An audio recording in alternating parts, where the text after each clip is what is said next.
அன்பார்ந்த இறைமக்களே, கிறிஸ்துவின் மறுப ஜபக்குழியின் வாயிலாக இன்று உங்களை சந்திப்பதில் நான் பெரும் மகிழ்ச்சி அடைகிறேன். மக்களை, சந்தோஷமாக இருக்கீங்களா? நிறைவாக இருக்கீங்களா? மகிழ்ச்சியாக இருக்கீங்களா? மன அமைதியாக இருக்கீங்களா?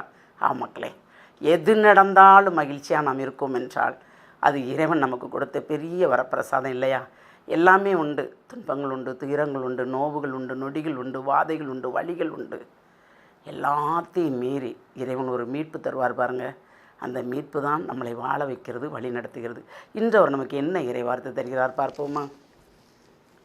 நீதிமொழிகள் நூல் அதிகாரம் 11 இறை வார்த்தை 2-5 முடிய. இருமாப்பு வரும் முன்னே இகழ்ச்சி வரும் பின்னே, தன்னடக்கம் இருக்குமாயின் ஞானம் இருக்கும்.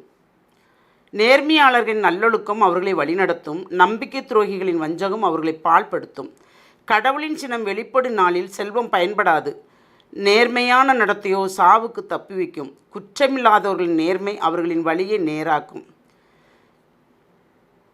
பொல்லார் தம் பொல்லாங்கினால் வீழ்ச்சியுறுவர். பிரைஸ்தலார். ஏனென்றால் நீதிமொழிகள் கொடுப்பது பூரா நமக்கு ஒரு அறிவுரைகள் இல்லையா? ஞானம், நுண்ணறிவு, நுண்மதி வேண்டும் என்று சொல்லுங்கள். இருமாப்பு வரும் முன்னே இகழ்ச்சி வரும் பின்னே. நமக்கு இருமாப்பு இருந்தாலே எல்லாமே வேஸ்ட்டு தான் இல்லையா? ஏனென்றால் அந்த இருமாப்பு தான் நம்மளை வீழ்த்துவதற்கு முதல் காரணமே. அந்த இருமாப்பு இருக்கும்போது கண்டிப்பாக நம்ம இருமாப்போடு எதாவது செய்ய நினைப்போம். ஆனால் அடுத்தாப்பில் நமக்கு இகழ்ச்சி தான் வந்து நிற்கும். தன்னடக்கம் இருக்குமாயின் ஞானமும் இருக்கும். அந்த எந்த இடத்துல நம்ம அடக்கத்தோட தாழ்ச்சியோட விட்டு கொடுத்து நடக்கிறோமோ அங்கே நமக்கு நிறைவான பதிலும் கிடைக்கும், ஒரு மரியாதையும் கிடைக்கும். நேர்மையாளர்களின் நல்லொழுக்கம் அவர்களை வழிநடத்தும். நேர்மையாக நாம் இருக்கும்போது கண்டிப்பாக எல்லா வகையிலையும் நமக்கு ஒரு நிறைவான ஆசீர் உண்டு. நம்பிக்கை துரோகிகளின் வஞ்சகம் அவர்களை பாழ்படுத்தும். நம்பிக்கை துரோகி யார்? நம்ம கூடையே இருந்து எல்லாமே தெரிஞ்சு நமக்கு துரோகம் பண்ணுறாங்க பாருங்கள். எதிரியை கூட நம்பிக்கிடலாம், ஆனால் நம்ம கூடையே இருந்து நம்பிக்கை துரோகம் பண்ணுறாங்க பாருங்கள், அவங்கள நம்பவே முடியாது இல்லையா? அதான் நம்பிக்கை துரோகிகளின் வஞ்சகம் அவர்களை பாழ்படுத்தும். நம்ம என்ன தான் கடவுளுக்குள்ள இருக்கோங்கிறத வேஷம் போட்டாலும் அவங்க செஞ்ச நம்பிக்கை துரோகம் மறக்க முடியுமா? இல்லை, முடியாது. அதான், ஏன்னா ஆண்டவர்கிட்ட ஒரு கணக்கு இருக்கும். சொல்லுவாங்க, நாங்களும் கடவுளை தான் தேடுறோம், எங்களுக்கு நிறைவான ஆசீர் உண்டு தான், யார் இல்லைன்னு என்று சொன்னார். ஆனால் நாம் செய்த ஒவ்வொரு காரியத்திற்கும் கணக்கு கொடுக்க வேண்டுமே. யாரிடம்? இறைவனிடம் கணக்கு கொடுக்க வேண்டும். நானாக இருந்தாலும் நீங்களாக இருந்தாலும் நாம் நம்பிக்கை துரோகம் மட்டும் செய்தோம் என்றால் கண்டிப்பாக அதற்கு பெரிய அடி உண்டு. கடவுளின் சினம் வெளிப்படும் நாளில் செல்வம் பயன்படாது. நேர்மையான நடத்தையோ சாவுக்கு தப்பி வைக்கும். வாஸ்தவம்தான். ஏன்னா கடவுளின் சினம் நம்மகிட்ட கேள்வி கேட்கும்போது, அவர் சினம் வெளிப்படும் போது நம்ம எவ்வளோ செல்வம் இருந்தாலும் இறைவனுக்கு லஞ்சம் கொடுக்க முடியுமா? இல்லை. பணம் தேடி இருப்போம், பற்று தேடி இருப்போம், எல்லாம் தேடி இருப்போம். ஆனால் இறைவனுடைய இரக்கத்தை நாம் தேட மறந்திருப்போம். அந்த இரக்கத்தை தேட மறந்திருக்கும் போது தான் நமக்கு நிறைய அடி விழுகிறது.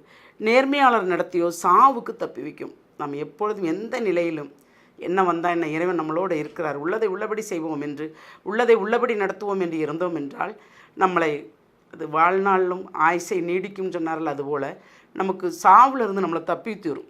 குற்றமில்லாதவர்களின் நேர்மை அவர்களின் வழியை நேராக்கும். நாம் குற்றம் செஞ்சால் தான் பிறருக்கு பயப்படணும். நம்ம குற்றமே செய்யலைன்னு வச்சுக்கோங்களேன், யாருக்கு நம்ம பயப்படணும் அவசியமே இல்லை. ஏனென்றால் பொல்லார் தம் பொல்லாங்கினால் வீழ்ச்சியுறுவர்.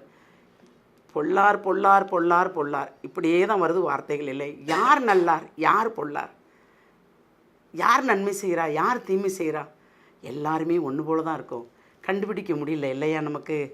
ஆனால் இறைவனோடு இணைந்து நடந்தோம் என்றால் தூயாவின் வல்லமையால் நமக்கு அதை வெளிப்படுத்துவார் அவர். அப்பொழுது நாம் தெரிந்து கொள்ளலாம் நம்மோடு இருப்பவர்கள் எப்படி இருக்கிறார்கள், உண்மையானவர்களா பொய்யர்களா என்பதை கண்டுபிடிக்கலாம். நாம் இறைவனுக்கு உண்மையாக இருந்தால்தான் அதை கண்டுபிடிக்க முடியும். நாம் பொய்யர்களாக இருந்து கொண்டு அதை கண்டுபிடிக்க முடியுமா? சும்மா வீணாக குற்றப்பழி சுமத்த முடியுமா? அப்படி குற்றப்பழி வீணாக நாம் சுமத்தினோம் என்றால் அது நம்மேலேயே வந்து விழும். அப்போ நாம் எப்படி இருக்க வேண்டும்? இறைவனோடு இணைந்து இருக்கும்போது, அந்த இறைவனோடு இணைந்து நடக்கும்போது, இறைவன் சொல் கேட்டு நாம் இருக்கும்போது எல்லாமே நமக்கு நிறைவாக இருக்கும். அந்த நிறைவை கேட்டு ஒரு விசை சிந்திப்போமா? எல்லாம் வல்ல இறைவா, ஆமாண்டவரே, உம்முடைய இரக்கத்துக்குள் எங்களை முழுமையாக ஒப்புக் கொடுக்கிறோம். நல்லார் பொல்லார், ஆமாண்டவரே, நாங்கள் எப்பொழுதும் நல்ல வழியில் நடப்பதற்கும் நல்ல காரியங்களை செய்வதற்கும் நன்மையானதை தேடி பெற்றுக்கொள்ளவும் எங்களுக்கு நீர் வரம் தர வேண்டும். தீமையோ பொல்லாங்கோ எதுவிலும் நாங்கள் விழாதவாறு எங்களை நீர் தற்காத்து வழிநடத்த வேண்டும். இந்த வரத்தை தர வேண்டும் என்று உம்மை இறைஞ்சி மன்றாடுகிறோம். எங்கள் ஜெபங்கேற்கும் நல்ல பிதாவே.